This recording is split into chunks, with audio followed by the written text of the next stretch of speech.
Estamos llegando al cuarto capítulo, que contiene cuatro textos que reflexionan en torno al caso y proyectan sus alcances y que han sido generosamente aportados por sus autores, a quienes vamos a escuchar a continuación.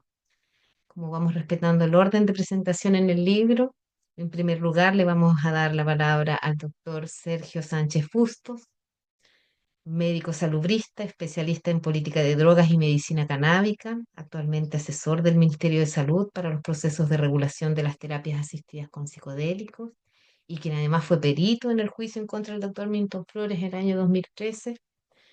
Su texto lo tituló Drogas y Derechos Humanos en un mundo no tendrás justicia, solo tendrás la ley.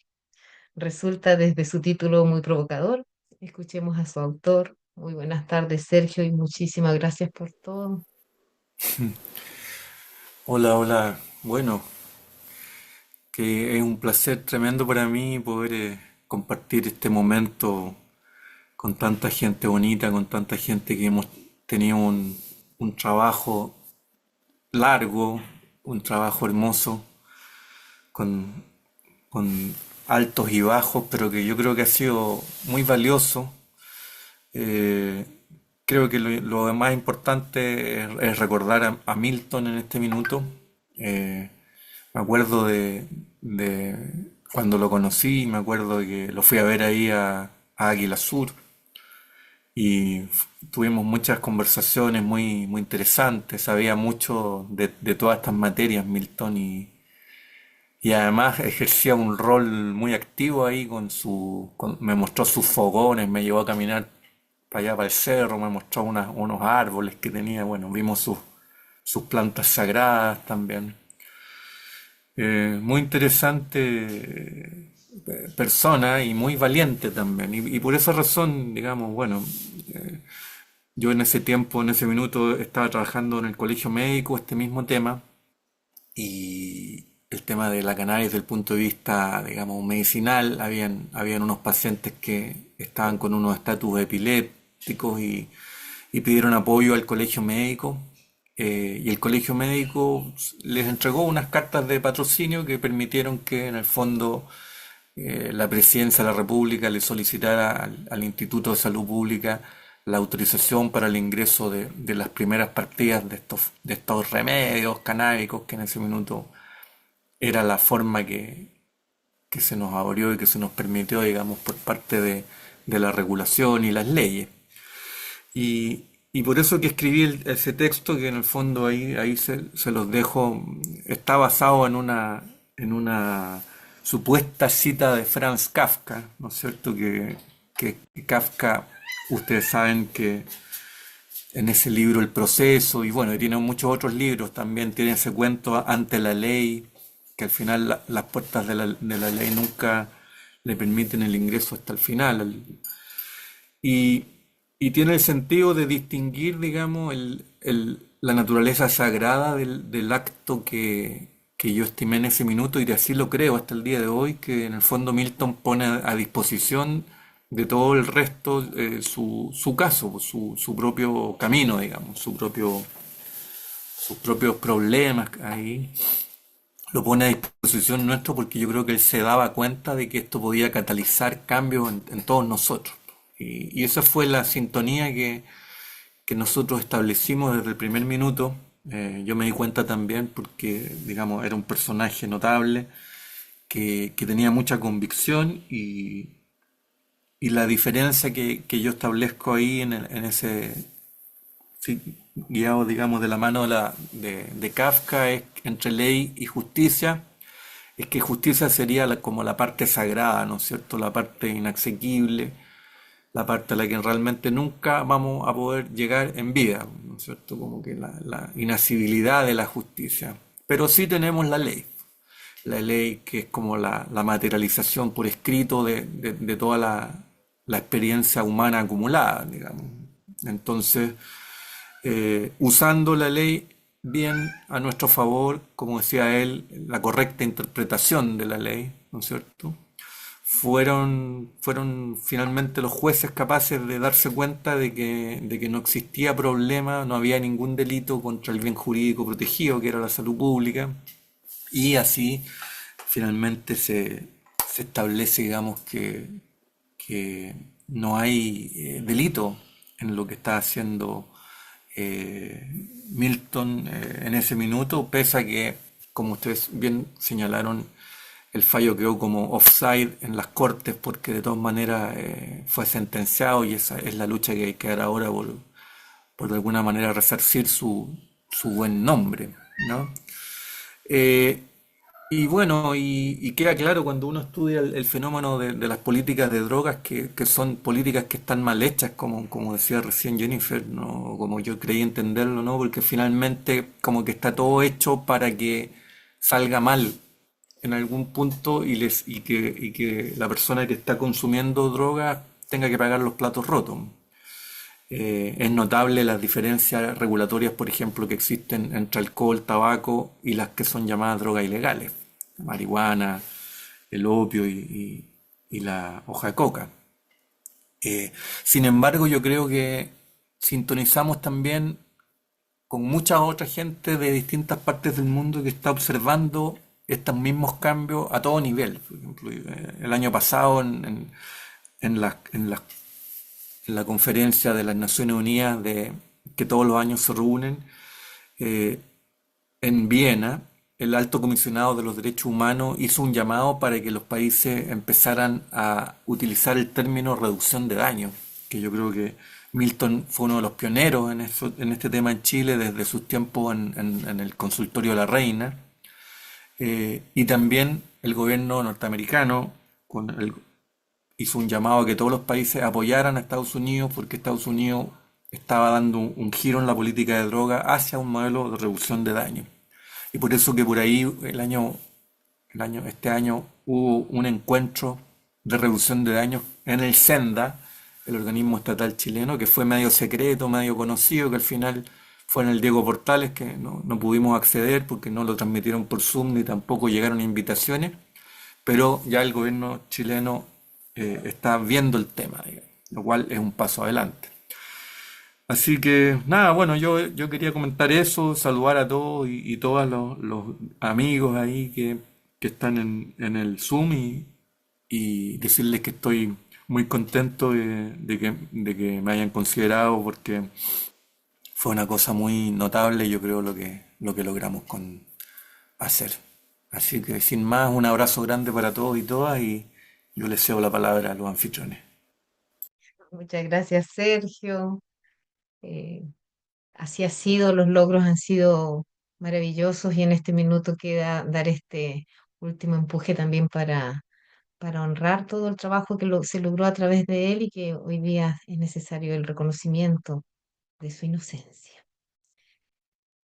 Sigamos avanzando. Las politólogas mexicanas y expertas en política de drogas, Julia Anguiano y Sara Snap, integrantes y fundadoras del Instituto RIA respectivamente, aportaron el texto que titularon Flores de Libertad, creando un hermoso juego que nos emocionó en realidad con las palabras en una triple vocación, el florecer de la libertad, las flores de cannabis y el nombre de Milton Flores. Entiendo que está Sara por ahí. Quisiéramos darte la palabra. Hola, sí, Es, ¿me escuchan bien? sí, perfecto, fuerte y claro. Hola, ok, perfecto. Bueno, como somos dos, voy a hablar muy brevemente y después voy a pasar la palabra a mi colega y compañera Julia. Em, pues cuando nos llegó esta invitación, pues tal vez no sabíamos tanto, ¿no? De la trayectoria que tenía Milton por estar un poquito más al norte, ¿no? Pero también sabemos que esto ya después de indagar, de conocer y pues obviamente hemos estado colaborando desde hace muchos años con compañeros como Sergio y como otros en Chile, eh, la importancia de estos casos, ¿no? La importancia también de las personas atrás de estos casos y la dedicación y la entrega y el compromiso que lleva tener un caso que tiene que llegar hasta la Corte Interamericana, ¿no? En México también hemos utilizado el litigio estratégico como una forma de reivindicar y reconocer derechos. Esto a través de los casos que tienen que ver con el uso adulto, bueno, también del uso medicinal de cannabis, pero el uso adulto de cannabis que reconoce, la Suprema Corte reconoció en 5 ocasiones el libre desarrollo de la personalidad, y que la prohibición absoluta de la cannabis viola ese derecho al libre desarrollo de la personalidad. Eh, entonces, es a través de esos mecanismos y esas herramientas que realmente hemos podido impulsar cambios en México, ya que como tanto en Chile como a nivel regional, como en México, sentimos una falta brutal de voluntad política, ¿no? De avanzar en estos temas, de entender que tenemos el derecho, que tenemos derechos individuales, pero que toma pues mucho trabajo colectivo llegar al reconocimiento de esos derechos. Eh, entonces, para nosotras, pues fue un honor participar en este libro y escribir este capítulo, de poder sentir que es un espacio de compartir aprendizajes y compartir un camino, eh, y que realmente es gracias y claro, en todos nuestros contextos tenemos estos ejemplos de personas que realmente abrieron estas brechas y que tal vez estaban ahí gritando al cielo cuando no había tantos, ¿no? Y ahora viendo los que estamos aquí en la sala, que son 57 personas, ¿no? Que nos interesa un libro, que nos interesa estos temas, que estamos viendo cómo estamos fracturando el consenso, ¿no? Y es algo que Sergio también mencionó, que creo que es importantísimo, cómo vamos construyendo esto, este movimiento regional desde las experiencias locales, las historias de las personas, que eso nos da fuerza para poder realmente impulsar movimientos nacionales que nos permiten hacer estos cambios y estos litigios, y que todas esas experiencias nos dan frutos y flores para poder sentirnos acompañadas de forma regional, ¿no? Porque es como saber, bueno, aquí estamos todas y hace 2 semanas estuve con Magda Sanfuentes, que la vi hace rato en la sala, y éramos roomies en un viaje a la Patagonia juntas, y entonces todas estas conexiones, ¿no? Y que todo está conectado.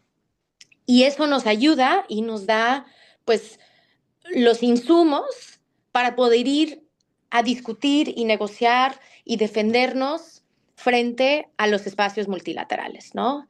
Entonces veo todo esto conectado y que realmente, y a nivel regional, desde la Corte y desde los distintos mecanismos que existen para poder hacer esto, y por ejemplo, derivado de la última reunión de la Comisión de Estupefacientes, se aprobó una resolución a través de un voto, que es importante, ¿no? Esa fractura en el consenso, donde se va a hacer un grupo de expertos para revisar cómo es esta estructura y el régimen internacional de fiscalización. Entonces, eso nos da otra herramienta de cómo podemos seguir avanzando en el reconocimiento de derechos.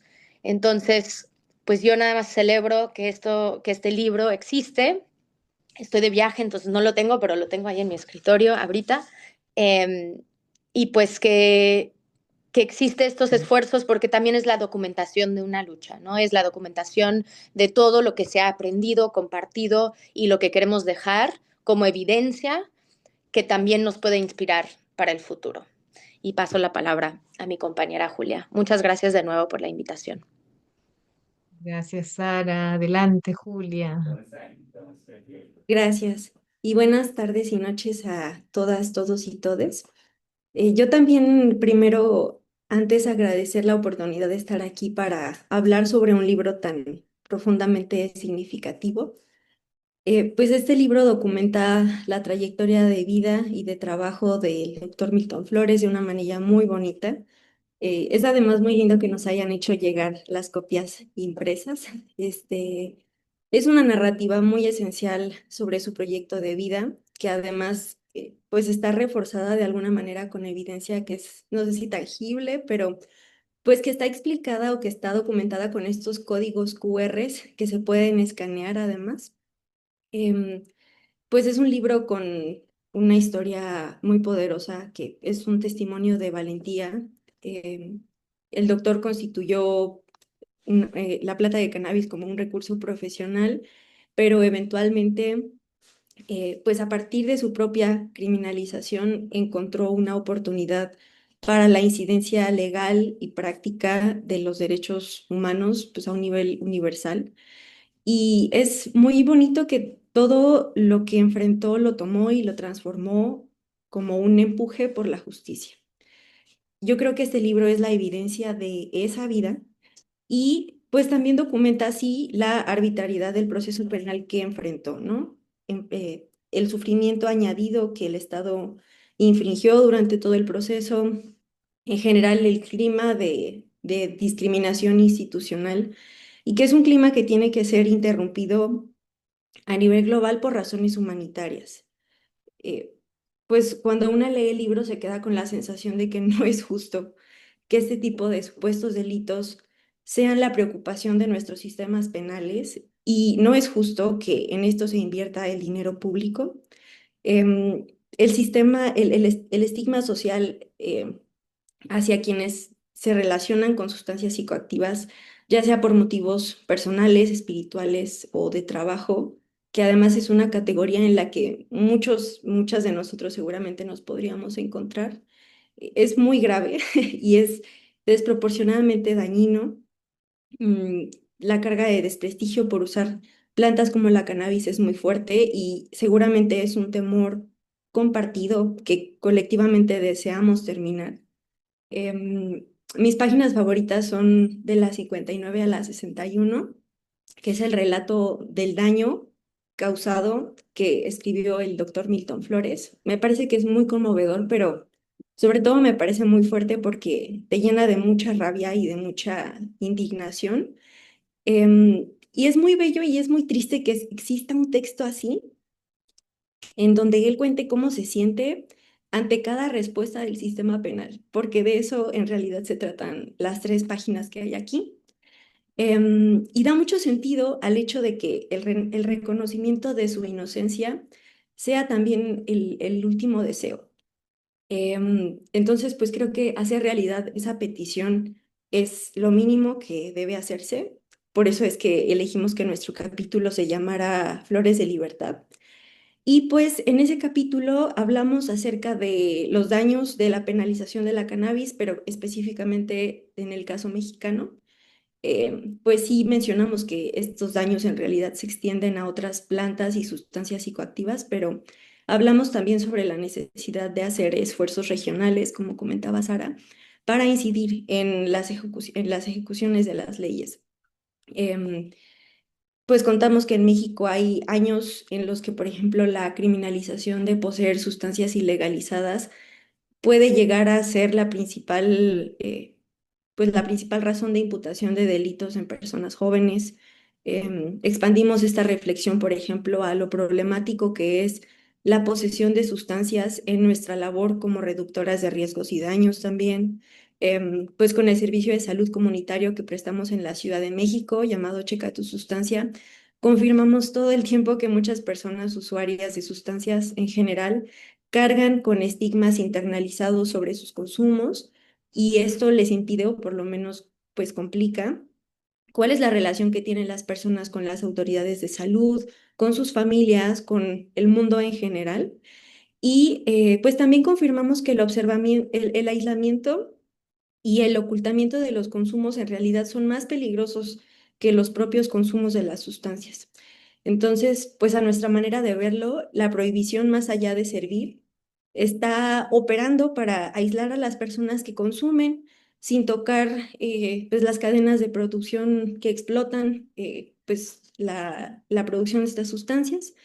Y pues nada, un poco nuestra conclusión es que estas prohibiciones únicamente terminan dañando las relaciones entre las personas y sus gobiernos, em, y pues que a fin de cuentas la instauración de estos regímenes de persecución y de restricción de derechos en realidad solamente se fundan en prejuicios que no son científicos, que en su mayoría son racistas o son clasistas o son tantos otros istas Em, pero también miramos con mucha esperanza que, pues dentro de los mismos movimientos sociales y a largo plazo, dentro de las propias instituciones del Estado, estos consensos sí se están cuestionando y se están desmoronando cada vez más.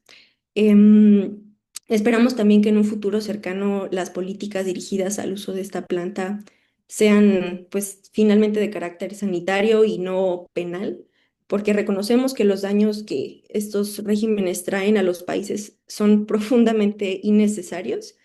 Y, pues, como bien dice el título de nuestra participación, las flores son de libertad. Y también, como bien dijo el doctor Milton en el video que pusieron al inicio, pues precisamente esta lucha no es por la marihuana, es por la construcción de legislaciones que sean justas, que sean vigentes y que sean legítimas ante la sociedad a la cual pretenden normar, y también por el desmantelamiento de un sistema de prejuicios. Es eso lo que está motivando la reforma de las políticas actuales. Y creo que también entenderlo de esta manera es lo que nos permite eh, pues hacer ver a otros movimientos por los derechos humanos cuál es la relación que también tienen con la lucha específica de la despenalización de estas sustancias. Muchísimas gracias, Julia, así tal cual. Gracias por la claridad, gracias también por la sensibilidad de captar aquellas páginas en que se expresan los daños, ¿cierto? Hemos ido escuchando los relatos de los autores en el orden en que aparecen en el libro y hace poquito vi que ingresó Ciro Colombara. Jennifer ya se refirió al capítulo donde se establecen los antecedentes de la denuncia, pero quisiera aprovechar este momento para reiterar nuestro agradecimiento por todo el periodo de acompañamiento pro bono, por el expertise de Ciro Colombara y preguntarle si desea tomarse un par de minutitos para expresar alguna idea o comentario. ¿Está por ahí, Ciro?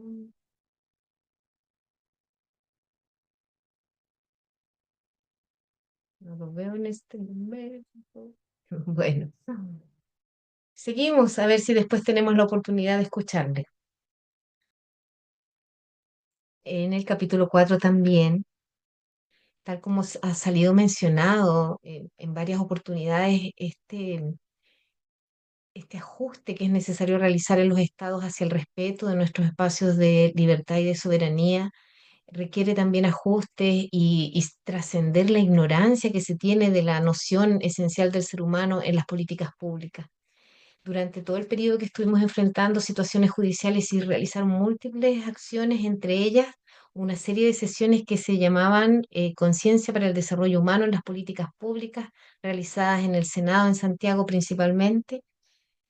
En dos de ellas les colocamos como nombre, fue la primera y la segunda, cannabis como herramienta evolutiva, donde tuvimos eh, el honor y la alegría de contar con Alicia Castilla, escritora argentina en la primera, y luego a continuación en la segunda, acompañada de Daniel Vidar, que es un antropólogo y escritor uruguayo que el 2019 también partió hacia el misterio.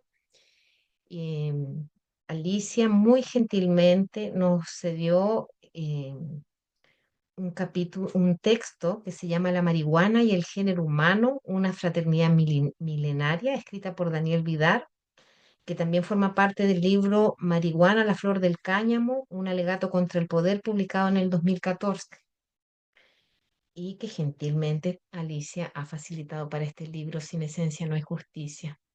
Alicia, te veo por ahí silenciada y sin cámara. Quisiéramos tener la oportunidad de escucharte.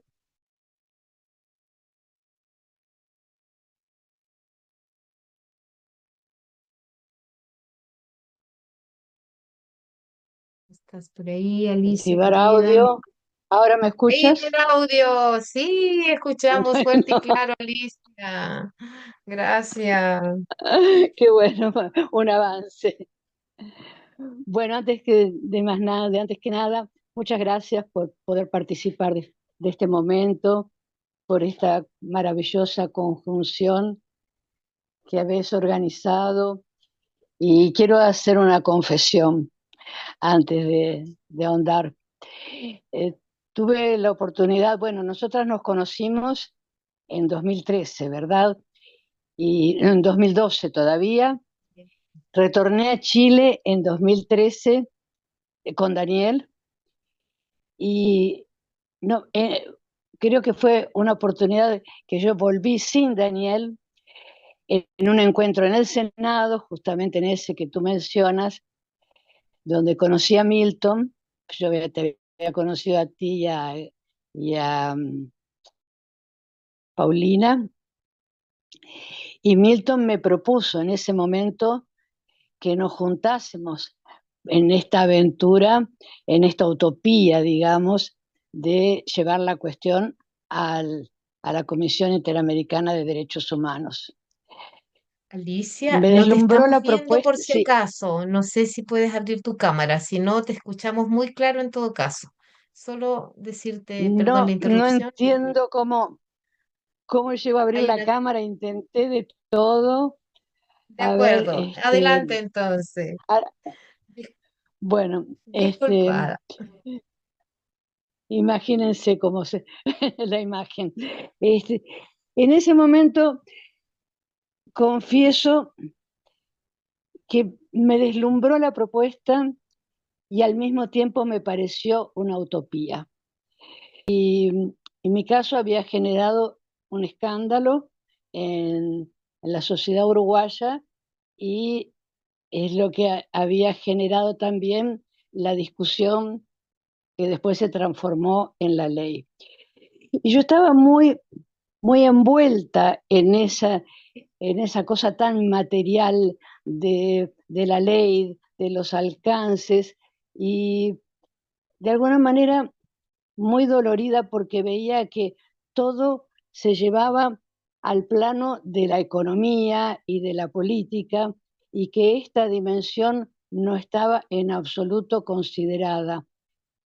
Me pareció que no iba a alcanzar desde aquí, del Uruguay, eh, que no estaba en condiciones yo de acompañar la utopía, pero siempre me quedó en el fondo, digamos, algo así como, ojalá hubiese sido posible llevar adelante eso con Milton.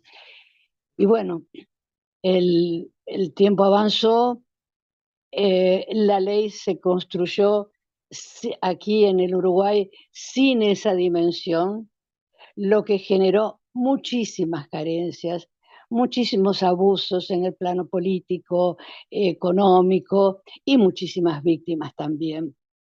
Entonces, me sentía esa dualidad de que algo que podía ser tan noble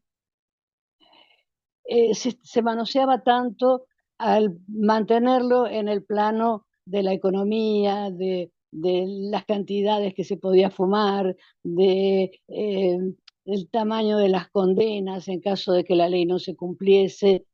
Y el hecho de que no, como te diría, de que la ley no fue más justa, no evolucionó, es porque esa dimensión no existió. La cosa se quedó en lo político, en lo económico y en el activismo, a ver si conseguimos que se pueda vender, a ver si ahora me apareció aquí algo que podría ser la cámara. No, ya se fue. Entonces, me emociona mucho. Este, ahí está, ahí me vi. Existo. Entonces, esto para mí es además del placer de acompañarlos, es primero, un cuestionamiento que no fui capaz de zambullirme en la utopía. Pero bueno, me rescataron y aquí estoy. Y cuando Paulina me contactó para, para ver si podía aportar algún texto, pensé, bueno, reflexioné qué podía agregar y me acordé del texto de Daniel que habla del hombre como un aventurero del espíritu. Y dije, es esto y ni una palabra más. Entonces mandé ese texto corto, pero me pareció que encajaba con el resto y agregaba otra mirada desde la antropología, que reafirmaba esta necesidad de encarar la cosa desde la visión espiritual. Entonces, el hecho de que, bueno, de que esta reunión sea posible, de que el libro se presente en la Expo Cannabis aquí, me llena de emoción, porque pienso que a pesar de que los tiempos son largos, de que la Comisión Interamericana demora mucho, solamente el haber transitado hasta aquí ya es un gran triunfo. Y que esto podrá tardar, pero por este camino se llega, este camino conduce al alcance del objetivo. Y eso me resulta muy emocionante. Gabriela, te Muchísimas mando un gracias, abrazo Alicia. a ti Abrazos y para a todos ti. los colaboradores, las personas que han hecho posible que se haya llegado a este punto.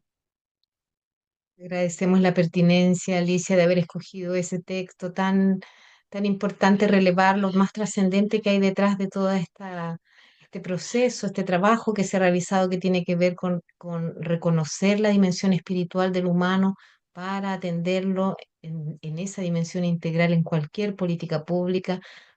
Agradecemos también la lucidez con la que tú expresas que cuando la cosa se cosifica a cantidades, pierde la esencia y estamos trabajando por la dignificación del trato hacia el humano, ejerciendo nuestros deberes y derechos fundamentales. Gracias, Alicia, por tus palabras. Gracias a Bien, estamos ustedes. terminando, pasando por el recorrido del libro y queremos dar la palabra a Francia Flores. Ella es abogada de profesión, también es bailarina y es sobrina del doctor Milton Flores. En esta oportunidad se ha comprometido a ofrecernos una actualización del proceso en desarrollo, compartiendo algunos de los antecedentes relevantes. Francia, adelante, por favor. Disculpen, disculpen. Gracias, Francia. Estoy dejando a Adolfo de lado. Adolfo Ortega. Querido Adolfo Ortega. Adolfo es el cuarto texto, escribió el cuarto texto presente en el capítulo eh, 4. Adolfo es un abogado que reside y entiendo que es nacido, no sé, no estoy segura, en Concepción, Adolfo Ortega y Chele, un abogado muy dedicado y comprometido a la defensa de los derechos fundamentales. Ha acompañado profesionalmente a muchas personas que han necesitado formular reclamaciones frente al Estado de Chile y tanto en el escenario interno como interamericano. Él, yo considero que es una persona que busca la justicia con mayúscula, la justicia desde esa visión de ser humano con esencia. Así que le damos la palabra a Adolfo, que su texto se llama Espiritualidad en el ordenamiento jurídico, la integridad psíquica y la libertad de conciencia, bases jurídicas del trabajo de Milton Flores y desentraña en el sentido profundo y jurídico entonces estos conceptos, que claro que la espiritualidad es una experiencia, pero también se encuentra en la ley. Adolfo, perdón por el impasse, adelante. Gracias, Gabriela. Me impactó muchísimo cuando Gabriela se comunicó conmigo y me había comentado bueno, del fallecimiento corporal de Milton y, y más me impactó después saber que él había fallecido esperando justicia. Es decir, estaba en un proceso que no terminaba nunca. Y, y el proceso estaba ahí, pero no pudo ver en vida el resultado de este proceso. Eh, Como 2500 años atrás, Aristóteles, cuando escribió su retórica, el problema central de ese libro fue cómo se puede conducir a buen término a través de los procedimientos judiciales una causa justa. Y han pasado 2500 años de esos análisis que hacían ese tipo de personas con esos intelectos y aquí estamos todavía. ¿Cómo conducir a buen término una buena causa a través de los procedimientos judiciales? Es como cargar un piano a un cerro realmente, como ese tema de la piedrecilla. Y cuando me plantearon de que para este juicio que estaba ahí en el sistema interamericano necesitaba hacer algunos aportes que pudieran coayudar en el trabajo que estaba haciendo Ciro Colombara, con la colega Jennifer, luchando por justicia en definitiva, en una eh, demanda que no solo tiene que ver con recursos que hay que movilizar. Me sentí muy honrado, la verdad, muy contento, muy feliz de que hayan pensado en mí para acompañarnos en este camino de justicia. Les doy las gracias por ello. Así que me puse a trabajar y me pidieron que escriba sobre eso que dijo Gabriela, la espiritualidad en el ordenamiento jurídico. Y bueno, eh, después de haber conocido a Milton y acompañarlo en varias acompañarlo en varias eh, de distintas cosas, eh, instancias en la Corte de Apelaciones, venían ministros de la Corte Suprema, ministros de Corte de Apelaciones, que estaban muy atentos, digamos, podría decirse, a acompañarlo, a hacer de alguna manera un acto de reparación simbólica por lo que había significado para él el mal funcionamiento del sistema judicial. Y también acompañarlos cuando se organizaron las fumatones conscientes como un proceso de desafío a su vez al Estado por reclamar el simple ejercicio de la libertad de conciencia, la espiritualidad. Así que me puse a trabajar en eso y claro, nuestra Constitución habla en su artículo primero que el Estado está al servicio de la persona humana. eh, y nos dice que el Estado, en primer lugar, habla de la persona humana. Y hoy día es llamativo porque normalmente los abogados entendemos que las personas son seres humanos como nosotros, pero también hay un montón de personas que son las que se llaman las personas jurídicas, donde están las corporaciones, las fundaciones, las compañías mercantiles, todas esas. Pero la Constitución pone el acento en esto: el Estado está al servicio de la persona humana y dice que tiene que desplegar todas sus actividades para que ella pueda obtener su mayor realización espiritual y material posible. Así que desde ahí comenzamos a trabajar con Paulina, con Gabriela, respecto a desentrañar qué se entendía por este concepto de mayor realización espiritual posible. Y después avanzando un poco en la Constitución, también nos dimos cuenta que la misma Constitución establece un catálogo, que bueno, la Constitución que tenemos, pero nos dice que llama derechos esenciales a los derechos humanos, pero que son derechos humanos, sin eufemismos, como lo habla ahí. Y encabeza el artículo 19 con una frase que es muy fundamental. Dice: la Constitución asegura a todas las personas.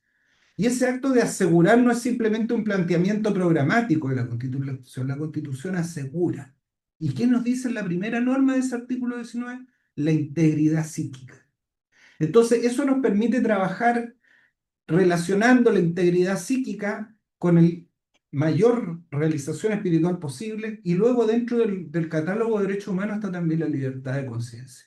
Entonces, nuestro trabajo consistió básicamente en desentrañar esos conceptos, avanzar en poder determinar cómo se logra la mayor realización espiritual posible de una persona, siendo esto, la integridad psíquica, un derecho humano. Tenemos en Chile un comité interministerial de derechos humanos.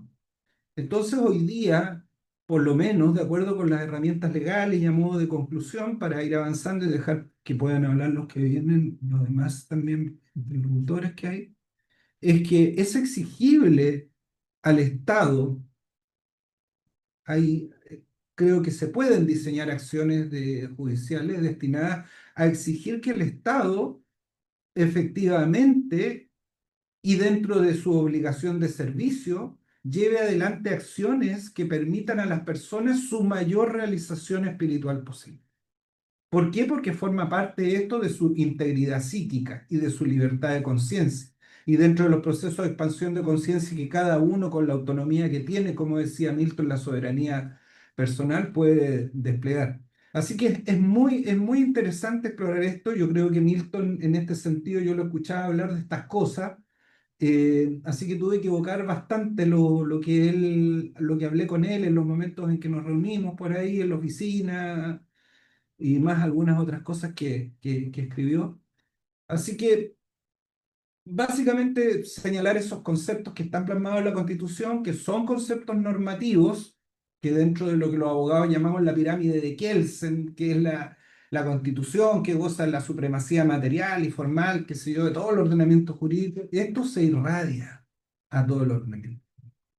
Y esto es importante porque hay una garantía de seguridad jurídica en la misma Constitución y dice que los preceptos legales que por mandato de la Constitución regulen o complementen las garantías que ella establece o las limiten en los casos que ella autoriza, no podrán afectar los derechos en su esencia, ni imponer tributos, requisitos o condiciones que impidan su libre ejercicio.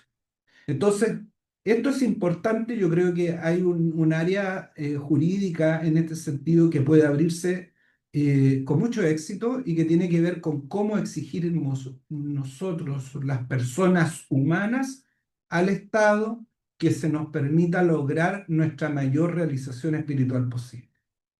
Me despido, Gabriela Paulina, con eso. Muchas gracias por invitarme. Muchas Muchas gracias. gracias, muchas gracias, Adolfo, por todo, por tanto que hemos estado también recorriendo juntos.